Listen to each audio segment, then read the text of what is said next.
Donc, on reprend Bezrat Hashem, Veine. C'est bon, vous l'avez? Veine. Od efshar lenavi, min hanevim. Rappelez qu'on essaie d'évoquer encore une fois toutes les distinctions, toutes les différentes facettes de la prophétie. Tout ça, encore une fois, c'est une préparation. D'abord, pour comprendre qu'il y a un vrai prophète, un faux prophète, etc. Et même quand on parle d'un vrai prophète, quand il a cette expérience pour la première fois, de manière primeur, insolite, puis après, quand il y a une habitude, etc. Tout ça pour arriver au chapitre Bezrat Hashem suivant, qui va être justement la distinction entre tous ces prophètes et toute forme de prophétie qui existe et la prophétie de Moshe Rabbeinu. C'est pour ça qu'on les évoque l'un après l'autre. Justement, on avait dit la première fois, on avait dit la semaine dernière, qu'un avis au bout du compte, qui a entendu une parole, mais qui n'est pas suffisamment expérimenté dans la prophétie, et qui a peut-être entendu une parole, et un avis sheker, un mauvais prophète, un faux prophète va arriver, va lui dire, mais tu n'as entendu que la moitié, alors qu'il avait entendu ce qu'il fallait faire. Mais comme il croit, peut-être qu'il n'a pas entendu entièrement ce qu'il devait faire, alors il va rajouter sur ce qui a été dit. D'accord? Là, on prend un autre exemple, justement, la possibilité d'un prophète qui, a priori, peut-être, n'a pas saisi toute la portée de l'enseignement d'Akadosh Baruch Hu. Veine, od efshar lenavim min hanevim, sheyasig inyan amiti benevuato, il a eu quelque chose de vrai dans sa prophétie. Ach lo esig kol ha'inyanim amitiyim shenichlelu ba. Il a eu l'expérience prophétique. Il a entendu cette parole. Mais il n'a pas forcément pris en considération tous les paramètres. Une prophétie, encore une fois, n'est pas une vaine parole. C'est une parole qui a un sens et qui amène automatiquement le peuple, l'humanité, à un certain nombre de décisions. Derech Machal, en l'occurrence, Nevuato chez Yona. Pourquoi il dit Derech Machal? Parce que le Ramchal reprend les enseignements, justement, en l'occurrence du Rambam, okay, qui exprime l'idée que, dans Moreh Nevuchim, que le livre de Jonas n'a pas eu lieu. C'est une allégorie. Comme le livre de Job, comme un certain nombre de choses. Alors, Dafka, Rambam a tendance à dire que, en fait, Jonas est à Jérusalem, il n'a pas bougé. Il est un des rares à le dire. C'est-à-dire, pas tout le monde le dit. En tous les cas, donc, Derech Machal, Nevuato chez Yona, justement. Ben Amitai. Yona, son père Amitai, et comprenez aussi le fils de ma vérité, c'est entendu la vérité divine. Shenemarlo, ve Nineve ne perfect. La ville de Nineve, donc, est retournée. De Ninive, pardon. Venichlelu bedibur azeh shtei avanot amitim. Quand on dit la ville de Ninive, elle est retournée, on a deux éléments, là, deux paroles qui sont tenues dans ces deux mots. La première, achat, aonesh, shaya me'utad lahem, kefi chetat. Si on te dit la ville de Ninive, elle est retournée. Tu ouvres la fenêtre, tu vois la ville de Ninive, elle n'est pas retournée. Alors, ça veut dire que la parole prophétique qui est annoncée, la parole divine qui est annoncée à Yona, d'accord? À ce moment-là où il entend cette prophétie, en fait, il lui dit, à cause de leur faute, Ninive est foutue. D'accord? Deuxième parole, et donc elle n'est pas encore foutue, elle n'est pas encore retournée. והשנית, מה שהיה צפוי לפניו יתברך שיקרה בהם, דיינו שיהפכו מרעה לטובה. Okay. Quand on dit au bout du compte, la ville est retournée, vous entendez quoi? Tremblement de terre. Détruite. Tout à fait. Et peut-être que c'est parce qu'il y a Akadosh Baruch Hu. Peut-être Akadosh Baruch Hu, il n'a pas dit la ville, elle est détruite à cause de leur faute. Peut-être la ville, elle était mal, elle va devenir bien. Elle est retournée. C'est la question positive ou la négative. Ve'ulam, ilou lo haya nichlal be'emet badibour ela inyan haonesh levado. S'il avait été inscrit dans cette prophétie, justement, pas une parole, mais uniquement le châtiment, shaya Akadosh Baruch Hu shav venicham al hara'a, quand Akadosh Baruch Hu, eh bien, se rétracte et miséricordieux, justement, à l'égard du mal, il aurait pu, au bout du compte, eh bien, révéler cela au prophète et particulièrement à Jonas. Et alors, il aurait, au bout du compte, eh bien, énoncer cette prophétie au-delà de la première. Il faut se rappeler que Yona, quand il lui est demandé d'aller parler, d'aller énoncer cette parole à Nineveh, okay, eh bien, c'est rare qu'il lui ait dit qu'il doit aller parler avec Nineveh. Il ne lui a pas encore dit qu'est-ce qu'il doit dire à Nineveh, mais il lui dit tu vas à Nineveh. Qu'est-ce qu'il a fait Yona? Il va de l'autre côté. D'accord? Puisque, encore une fois, là où, pour deux raisons essentielles. La première, c'est qu'il n'est pas intéressé à sauver Nineveh, comme vous le savez, puisque de là va sortir notamment Ashuri, mais il va sortir Nebuchadnezzar. Donc, tant mieux s'il crève, ça évitera qu'il y ait des souffrances pour l'âme Israël. Et puis, la deuxième raison, c'est parce qu'il ne veut pas qu'il soit entendu, au bout du compte, une parole mensongère au nom d'Akadosh Baruch Hu. Pourquoi? Parce que Yona sait pertinemment que Akadosh Baruch Hu est profondément miséricordieux.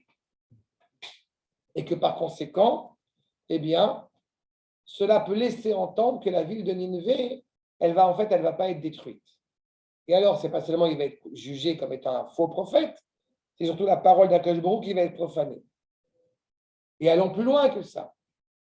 Si au bout du compte, il va à Nineveh et il dit, faites attention. C'est quoi les parents qui dans les vieilles familles comme ça, les parents qui prennent la chausson, attention. D'accord? En général, c'est beaucoup rire les enfants à un moment donné, à un âge de leur vie.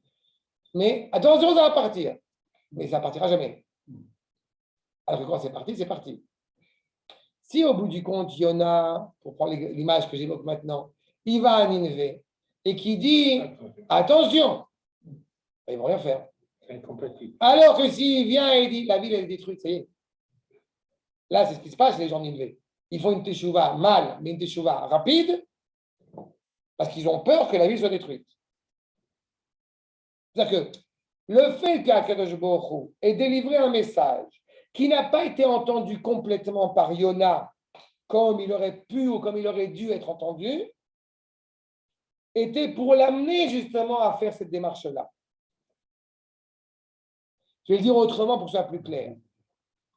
Si au bout du compte, l'objectif du Navi, c'est de délivrer un message, reprenons le Sefer Yona, c'est-à-dire 4 chapitres. C'est-à-dire, il fait. Le premier chapitre, Yona, il fuit.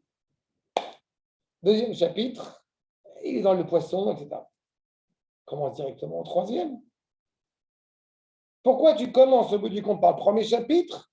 Puisque les deux premiers chapitres au bout du compte, c'est la révolution, la révolte psychologique, métaphysique qui se passe chez Yona.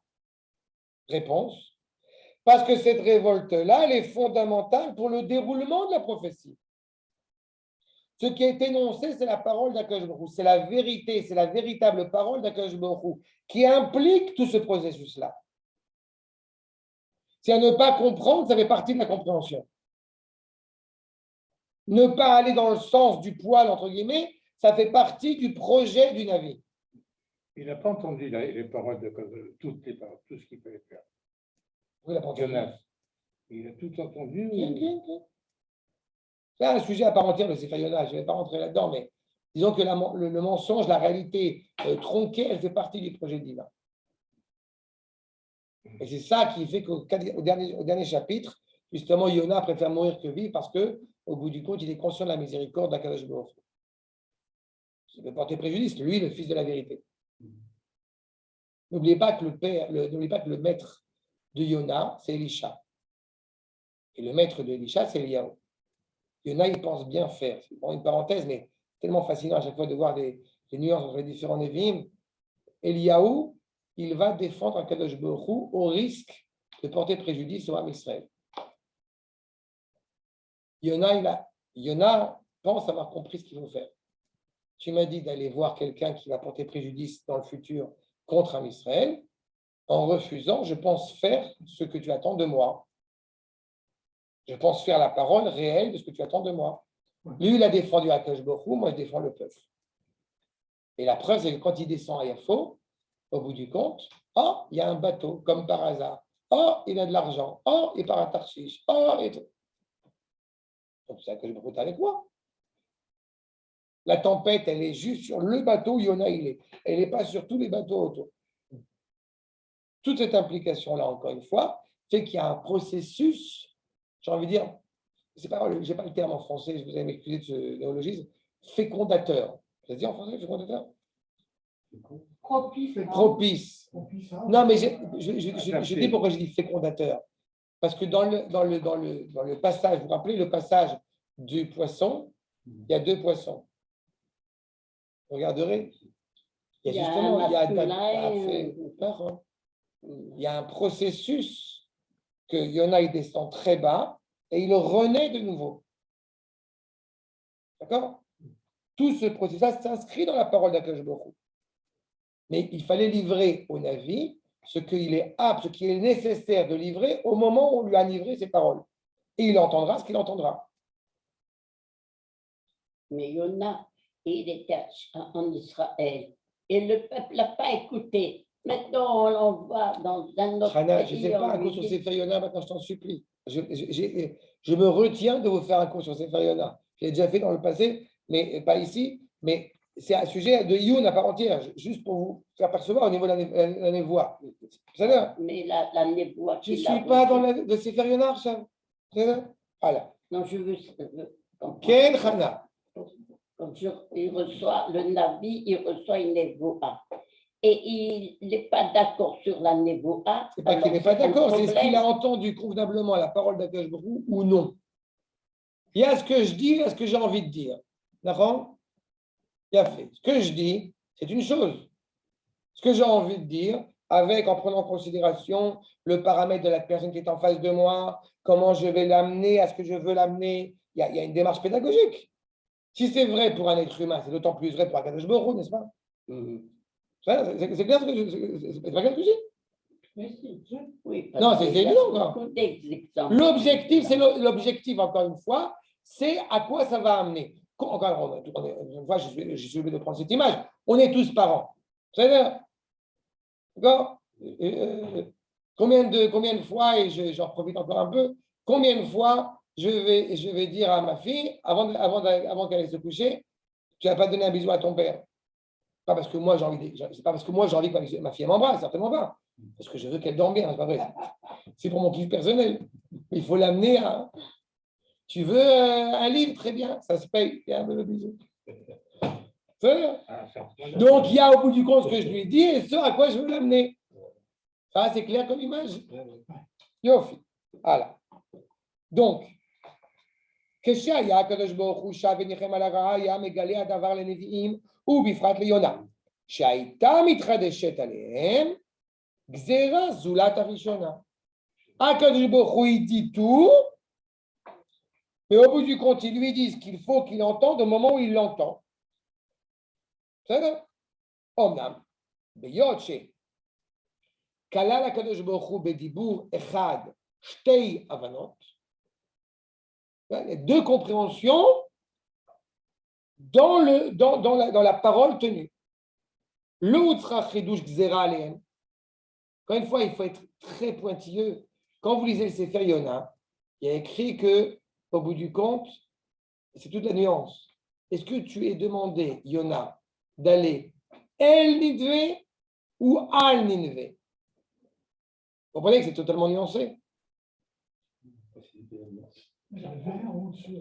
Si tu vas El Ninvé, tu vas vers eux, tu vas leur parler. Tu entends déjà la volonté de proximité et tu vas leur faire tchouva.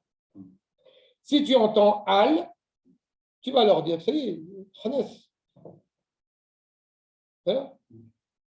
c'est foutu. Et là, Shenit Kayem Adibur, Ba'avana Shnia, Velo Barishona. C'est la même parole qu'Akadosh Baruch Hu il va tenir. Seulement, tu vas entendre Ne'epechet. Est-ce que Ne'epechet dans le sens où elle est condamnée ou Ne'epechet parce qu'elle a fait tchouva?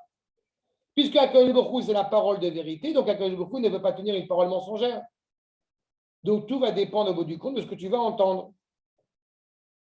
Vechen, Yona esig betechila et la Havana Rishona, velo Ashnia. Tu as entendu au bout du compte que la ville de Ninvé, elle va être détruite. Et tu n'as pas entendu le deuxième précepte, la deuxième parole, la deuxième compréhension de cette parole. Veu Mashamou Chazal, Yonahu de l'Aifrin. Tu n'as pas fait la différence. Je vais reprendre un exemple. Donc, vous comprenez bien cette idée. C'est bien ou mal de tuer? La question, je la pose à Javoir. Il a fait, c'est exactement ça. Exactement ça. Quand le Sanhedrin il a condamné quelqu'un à mort, c'est bien. C'est juste. Et pourtant, tu pourrais dire, mais on est en train de débattre de la justification de tuer ou non. Si tu as entendu que c'est bien ou mal de tuer. Non, parce que si tu as entendu, oui, mais il y a Sanhedrin. Ah, on prend une autre tournure. Yona, encore une fois, je parle petitement. Yona, il n'a pas fait la distinction entre les deux. Il n'a pas saisi, encore une fois, vous voyez, quand je vous ai évoqué cette notion plusieurs fois, la notion du rideau, prendre de la fenêtre qui est ouverte, etc. Bon, ben c'est ça. Acha, Omna, Sarir, Sheteda, Sheine, Anevoa. Ok? Je reprends, pardon, juste pour les gens qui sont prêts. Sheine, Binevoa Tamit Nabim, Ibachanu, Shtei, Afranot.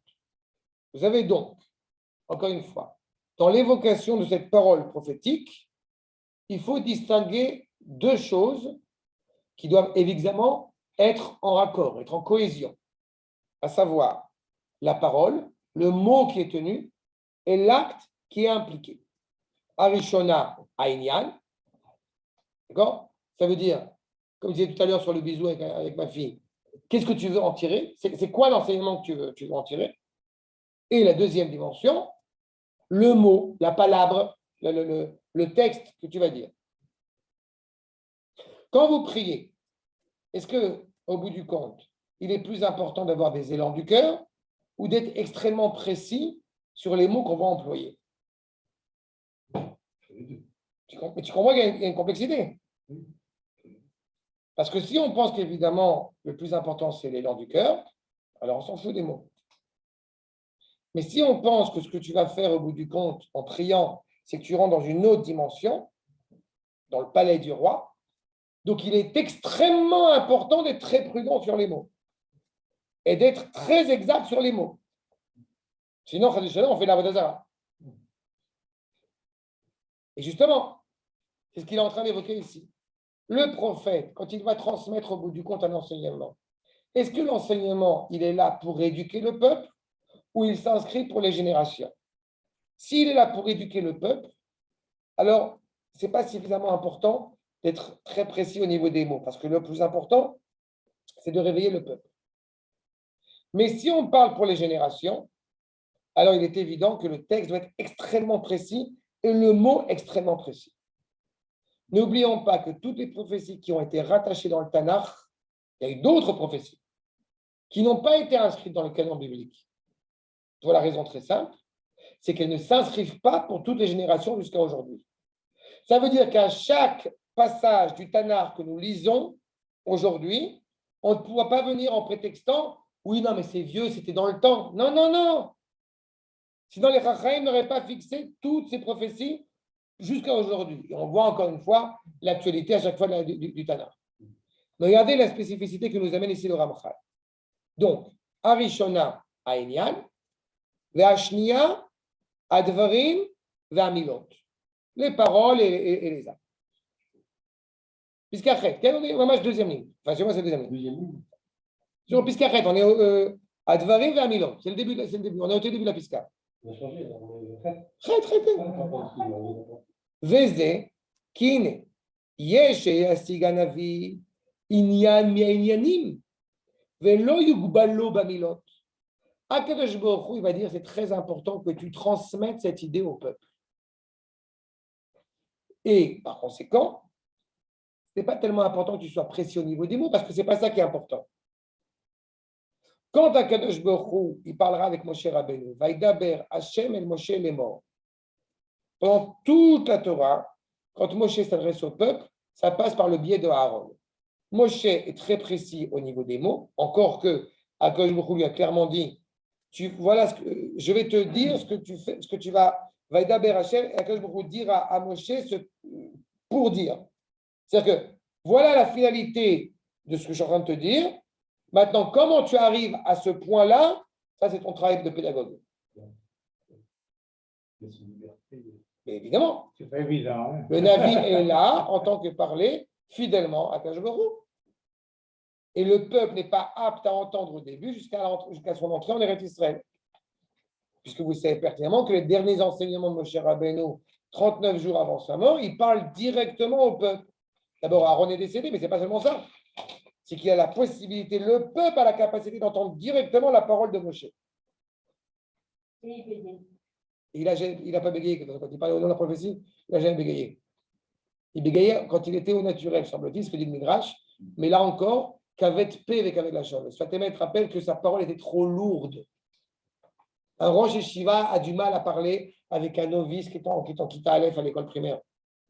Je vais t'expliquer comment construire un golem. Oui, mais attends, le peuple, c'est pas les novices, c'est le peuple. Et alors Il n'a pas voulu. Regarde, pas tous les deux en même temps. Moshe parle au peuple qui va faire entrer en Israël. Je considère que ce n'est pas des novices. J'adore quand tu considères des choses, David. Je t'ai déjà dit plusieurs fois. Tu considères. C'est un peuple. Mais non, mais c'est pas. On parle effectivement d'une génération. Là, tu parles déjà tard. Ce que parle Eliette maintenant, on parle à l'origine. Le peuple, il sort d'Égypte. Il a une mentalité d'esclave, il a des vêtements d'esclave, il est en esclavage. Parler avec Akadosh Baruch Hu, ou plutôt entendre de manière exacte la parole d'Akadosh Baruch Hu, on l'a déjà montré plusieurs fois à travers les cours qui ont précédé, le fait que l'âme Israël, il tremble, et c'est un traumatisme qui peut être de vivre cette expérience prophétique, elle n'est pas ouverte à tout le monde. Il faut être suffisamment à la hauteur pour pouvoir recevoir cette parole directement. C'est un travail colossal. Et Moshe Rabbeinu, encore une fois, il voit Akadosh Baruch Hu face à face. Le peuple, à ce moment-là, je parle à la sortie d'Égypte, les 49, toute la notion de la Sphirata en mer, qu'on avance progressivement pour se rapprocher d'être digne de se présenter devant Akadosh Baruch Hu, fait qu'il y a une transformation. Et effectivement, là où tu as raison, c'est que la génération qui va rentrer en Eretz Israël, c'est déjà une génération qui a vécu dans le désert, qui est née après le don de la Torah et qui a déjà une valeur exceptionnelle. Mais ça n'empêche pas, une kol hakavod, qu'il n'y a pas un seul juif qui peut remplacer Moshe Rabbeinu. On dit clairement Moshe Keneged Klal Israël, mais d'un autre côté, on ne va pas te dire Yaakov, Shimon, David Benita ou je ne sais pas qui. Eh bien, au bout du compte, c'est comme Moshe. Non, Moshe, il a utilisé des mots en fonction, par rapport à ceux qui étaient le peuple sorti d'Égypte. Il n'était pas très évolué, il était encore, tu vois. Moshe Rabbeinu. Oui, il a transformé ce que Akadosh Baruch Hu a dit de dire au peuple. Il a utilisé des mots simples. Je répète ce que je viens de dire. Vrai et simple. Alors, je répète ce que je viens de dire. Je peux essayer de. Je répète ce que je viens de dire. Moshe ne peut pas parler au peuple à ce moment-là. Il ne parle pas directement au peuple. C'est ce que j'ai dit il y a 5 minutes. C'est Aaron qui parle. C'est Aaron qui parle au peuple. Aaron, il est dans le peuple. Il a grandi dans le peuple. On a fait ensemble la faute du Vaudor. Vous vous rappelez le moment où les gens, ces goïms, ont divinisé Moshe et qu'il, au lieu de mettre un masque sur le visage, donc on parle d'une personnalité qui est absolument exceptionnelle. Et ça peut être dangereux. La preuve, ça a été dangereux. C'est ce que dit dans Maseret Sota. Pourquoi on ne sait pas où Moshe est enterré? Parce que Chesvecher, on ferait de la Bodazara. C'est Aaron qui a parlé au peuple. C'est ce que je viens de dire. Oui, c'est Moshe et Aaron, il a écouté ce que Moshe lui a dit de dire. Moshe a transmis à Aaron et Aaron a été la bouche pour le peuple. Encore une fois, le côté pédagogique de Aaron qui grandit dans le peuple et qui va savoir parler. Ah, il sait parler parce qu'il est dans le peuple. Ça y est? Il sait utiliser les mots. Oui, oui. Mais ce n'est pas une question de sémantique, c'est une question beaucoup plus que ça.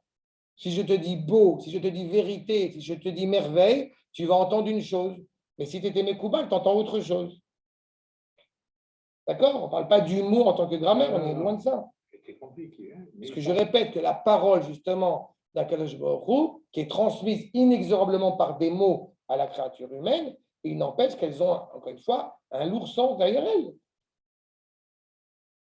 Et là, aussi, comme ils ont dit au commencement, comme Moshe, Hachem, il l'a rencontré à Sinaï. Moshe, il lui a envoyé en Égypte. Alors Moshe, il a dit, Lo ishdvari manochi. Oui, mais c'est encore un, non, mais c'est encore un autre. Après, c'est encore un autre sujet. Alors, J'ai entendu, arrêtez de me couper toutes les 2 minutes, on ne va pas s'en sortir. C'est encore un autre sujet. Moshe, il a une personnalité à part entière, et quand on arrive au chapitre de Moshe, on en parlera. Moshe, il est déjà né il est déjà né avec une conception, avec une mentalité libre. ce qui n'a pas été le cas du peuple en 210 ans. Il est esclave dans une mentalité d'esclave. Moshe, il est écarté de cela. Il a déjà une tête forte pour pouvoir parler au peuple justement dignement par la suite. Ce n'est pas quand il va découvrir Akadosh Baruch Hu ou à Chorev que soudain ça va transformer. Il a déjà une nature qui est inclinée à. C'est-à-dire, quand il est né, à Beit Mitmane Be'or, la maison est éclairée, est lumineuse quand Moshe Rabbeinu est né. Donc il est déjà inscrit là-dedans. D'accord? Achat. En tous les cas, le fait est, c'est qu'il y a d'un côté donc ces mots, et là, il y a Gideon Navi Bemilot, Kirtsono, puisque l'objectif, c'est d'éduquer le peuple. Donc, je vais te donner les idées que tu dois transmettre au peuple et tu vas les dire dans tes propres mots. Mais en tous les cas, avec une seule ambition, c'est qu'il se rattache à cette idée que je te transmets. Ok. La Torah, c'est le mot de Aaron, Moshe. Non, pas pour Moshe Aaron. Justement, c'est pour ça que la Torah elle a un statut particulier. Et à côté de ça, c'est ce qui te permet de comprendre aussi que parfois, tu vas trouver dans différents livres prophétiques, a priori, des enseignements qui sont les mêmes. Tu vas te dire, bah alors, la Torah, elle a répété déjà ce qu'elle a déjà dit entre Ishayahu, entre Yirmiyahu et entre Chazon Ovadia, elle a répété. Alors certains commentateurs vont te dire, non, parce que là, c'est la prophétie, et la Davka Ovadia, il n'a pas forcément été prophète. Il reprend les mêmes propos, mais qu'il a tiré des enseignements. Mais dans ce cas-là, ça nous pose problème. Parce que, justement, en l'occurrence, Sefer Ovadia, il se trouve dans les Triasa, il ne se trouve pas dans les Ktuvim, il se trouve dans le livre des prophètes. Donc, sa parole qui est transmise est clairement une parole prophétique. Seulement, ça ne s'adresse pas à la même personne, donc de la même manière, et donc l'implication est différente. D'accord? Mais concernant justement, de manière générale, sur ces nuances-là, mais concernant de manière générale la Torah, elle est, encore une fois, elle est absolue. Ana katavet yamen. Je me suis donné quand je donne la Torah. C'est Akadosh Baruch Hu. C'est Akadosh Baruch Hu à Moshe. Moshe a retranscrit noir sur blanc ce qu'Akadosh Baruch Hu lui a dit, à la virgule près. Voilà. Il a parlé en expliquant. Il a parlé, il n'a pas expliqué à tout le monde. Il a expliqué à Aaron, il a expliqué au Chachamim, il a expliqué à son élève Yoshua, qui ont le rôle de retransmettre. C'est ça que je voulais savoir. Merci. Mais il est clair que ce n'est pas justement de son propre chef.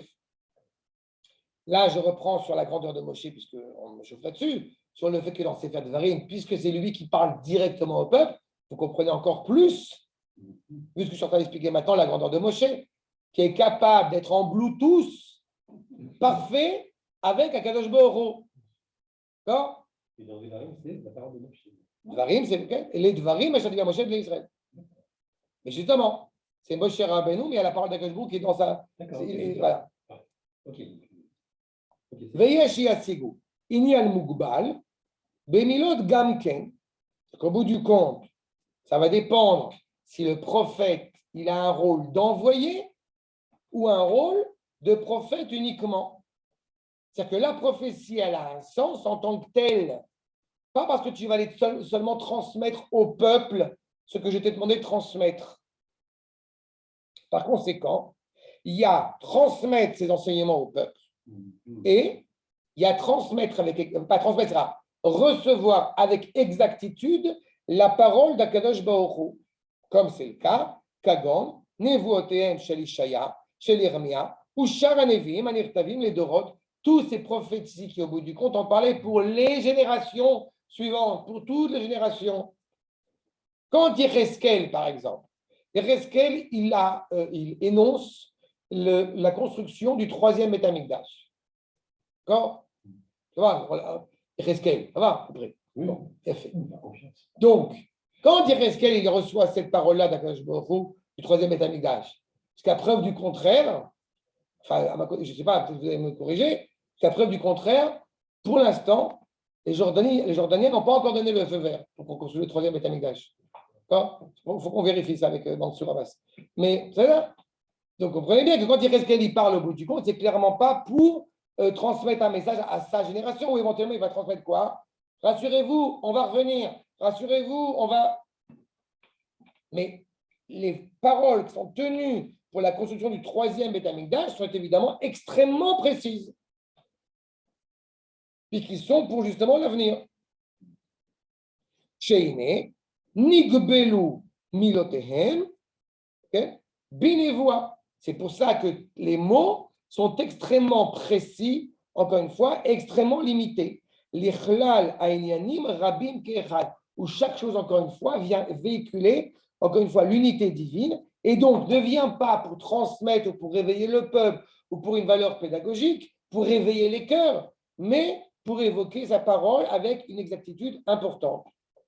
De manière générale, et je répète que sur la tefila, parce qu'on le voit par rapport à la tefila, évidemment, il est fondamental d'élever le cœur, mais jamais au grand jamais on pourrait croire que tu peux remplacer la tefila uniquement par des émotions, des élucubrations, des évocations de ton cœur. Justement, la Torah, elle va te dire, la tefila, d'abord, c'est la avoda, elle remplace pour l'instant, jusqu'à preuve du contraire, les sacrifices, dans l'espoir qu'elle arrive à remplacer les sacrifices pour le moment. Et donc, tu vas être extrêmement précis au niveau des mots, parce que d'abord, ton objectif quand tu fais la tefila, ce n'est pas la casse-pommade. Ton objectif quand tu fais la tefila, c'est d'abord d'être présent devant Akadosh Baruch Hu face à face.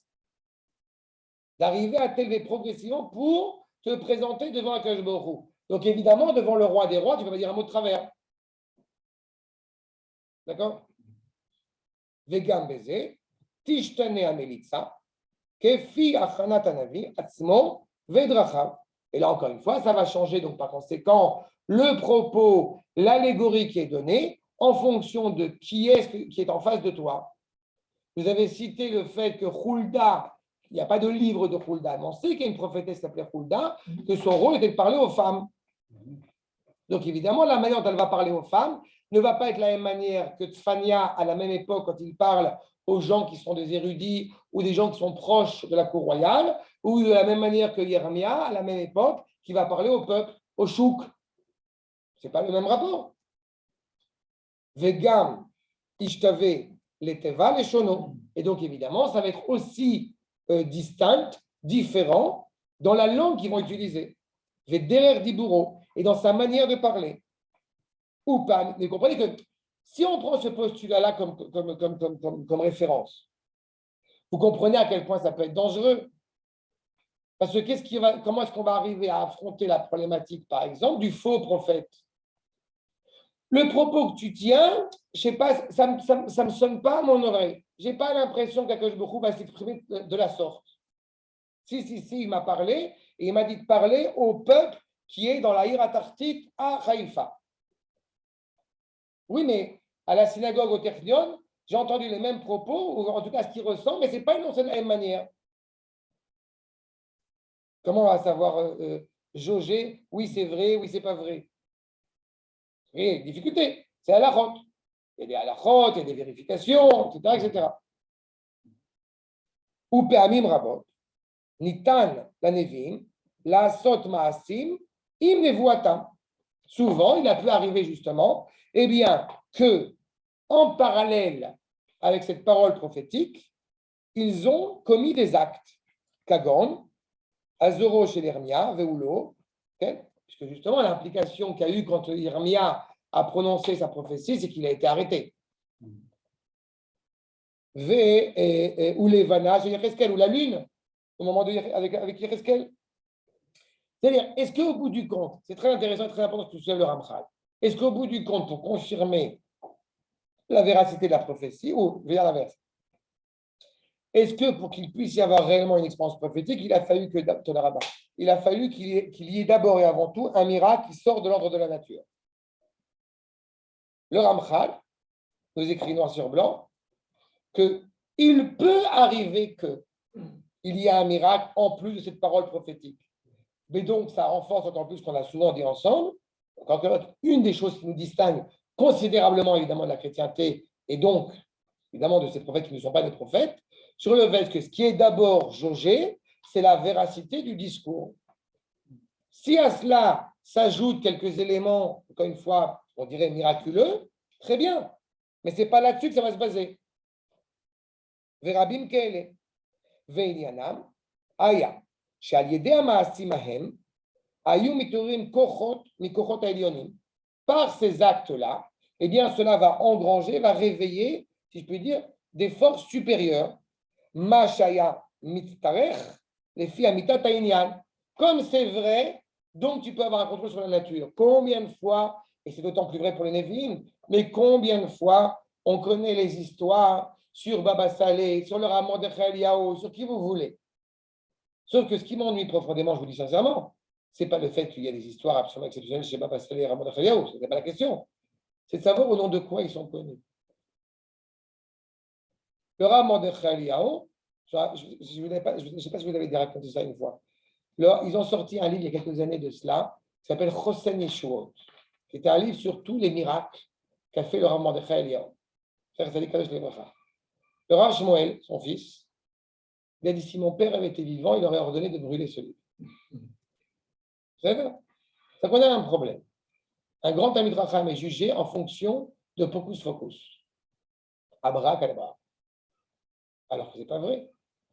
Le Raman de Eliyahu, c'est d'abord et avant tout, et Baba Saleh encore plus, ce sont d'abord et avant tout des Talmidei Chacham exceptionnels. Le nombre d'heures que Baba Saleh était assis par terre en train d'étudier, essayez une demi-heure. Non, ne faites pas ça pour votre dos. Par exemple, qu'est-ce qu'il a pu les amener à de tels éléments? C'est la grandeur, la valeur, encore une fois, de la Torah qui était la leur. Si c'est vrai pour Baba Saleh et pour le Raman de Eliyahu, Kal vachomer pour les Nevi'im. C'est ça qu'il faut indiquer ici. Et c'est ça qu'il est en train de nous dire. Mitztarech, les filles aimaient Taïnian. Shalav הייתה נבואה בכל בחינותיו. ומאז היו מזדמנים ונפקדים להוציא הדבר לפועל בזמן הראוי לו. Comme ils ont encore une fois vécu cette expérience prophétique, que comme elle va être judicieuse et juste pour toutes les générations, donc elle a été écrite. Les Dorot Nirteva. Ce qu'on dit dans la Gemara, pourquoi Nirteva? Justement, si c'est Nirteva, si elle a été retranscrite, c'est qu'il fallait justement qu'il y ait une précision extrême pour les mots. Et si elle a besoin d'être retranscrite, c'est-à-dire qu'elle ne peut pas être retranscrite pour la génération. Elle est retranscrite pour toutes les générations. Prenons un exemple terrible de la Megillat Echa de Jérémie. Quand, au bout du compte, le roi, je crois Yoachim, si je ne dis pas de bêtises, il a jeté la Megillat Echa au feu et Jérémie ne voulait pas la réécrire. Donc, Benéria, il a retranscrit. Et on sait qu'il y a le troisième chapitre, c'est très compliqué, on a l'impression que ça s'est mélangé un peu tout ça. Alors, certains vont dire, oui, parce qu'au bout du compte, comme il a vécu l'expérience du Khorban, donc évidemment, il ne pouvait plus être serein et plus être réjoui, donc il ne pouvait plus avoir réellement l'expérience prophétique. Mais après ce qu'on vient de voir aujourd'hui, il y a un autre enseignement qu'on doit en tirer. Pourquoi il ne voulait pas la retranscrire? Parce que Jérémie, dans son amour pour l'âme Israël, il dit quoi? Je ne veux pas que cette névoie elle s'inscrive pour toutes les générations.